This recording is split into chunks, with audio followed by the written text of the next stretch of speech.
জুলাই মাসের চমক, সত্যিই কি কর্মীদের বেতন ডবল? আজকে ভিডিওটির মধ্যে দিয়ে জেনে নিন পুরো ডিটেলস বিষয়গুলো। ভিডিওটির সঙ্গে থাকুন, ভালো লাগলে লাইক করুন, চ্যানেলে প্রথমবার হলে সাবস্ক্রাইব করে পাশের বেল আইকনটিকে অবশ্যই বাজিয়ে রাখুন। তো চলুন ভিডিওটিকে শুরু করা যাক। আপনি কি রাজ্য সরকারের কর্মী? তাহলে আপনার জন্য দারুণ সুখবর রয়েছে।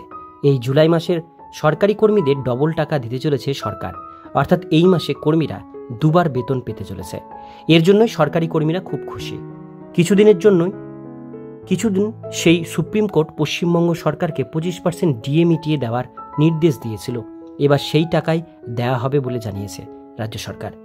27 জুনের মধ্যেই সেটি দেওয়া হবে বলে ঘোষণা করেছে সরকার। এর জন্য রাজ্যের প্রতিটি দপ্তর নির্দিষ্ট কর্মীদের তালিকা তৈরি করেছে বলে জানা গিয়েছে। এবার চলুন এই বিষয়ে বিস্তারিত জেনে নিই। কিভাবে ডিএ দেওয়া হবে? এই ডিএ ধাপে ধাপে মিটিয়ে দেবে সরকার।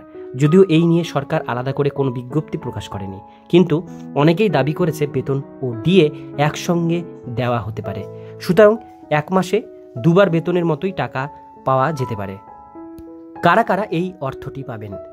এই ডিএ এর অর্থ রাজ্যের সমস্ত গ্রুপ এ, বি এবং সি ক্যাটাগরি কর্মীদের দেওয়া হবে। শুধু তাই নয়, শিক্ষক, স্বাস্থ্যকর্মী, পুলিশ কর্মী এবং অন্যান্য রাজ্য সরকারি কর্মীদের এই অর্থটি দেওয়া হবে বলে জানা গিয়েছে।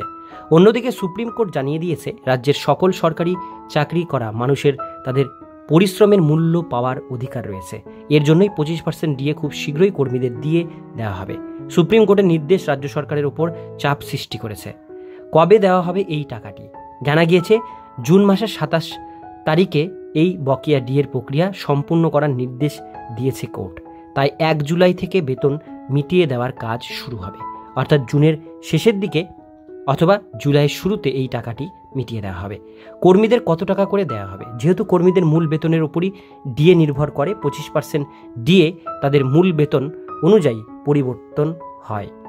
যেমন কেউ 10,000 টাকা, তো কেউ 30,000 টাকা ডিএ অথবা তারও বেশি ডিএ পেতে পারেন।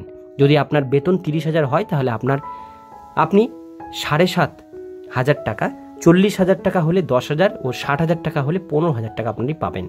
এর জন্য অবশ্যই কর্মীরা WBIFMS পোর্টালে গিয়ে নিজের বেতন ও ডিএ স্ট্যাটাস দেখে নিতে পারেন।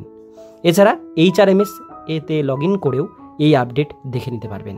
চাইলে আপনি দপ্তরের ড্রয়িং অ্যান্ড ডিসবার্স অফিসারের সঙ্গেও এ বিষয়ে কথা বলতে পারেন। পরবর্তী আপডেটের জন্য আমাদের চ্যানেলটিকে সাবস্ক্রাইব করে পাশের বেল আইকনটিকে অবশ্যই বাজিয়ে রাখুন।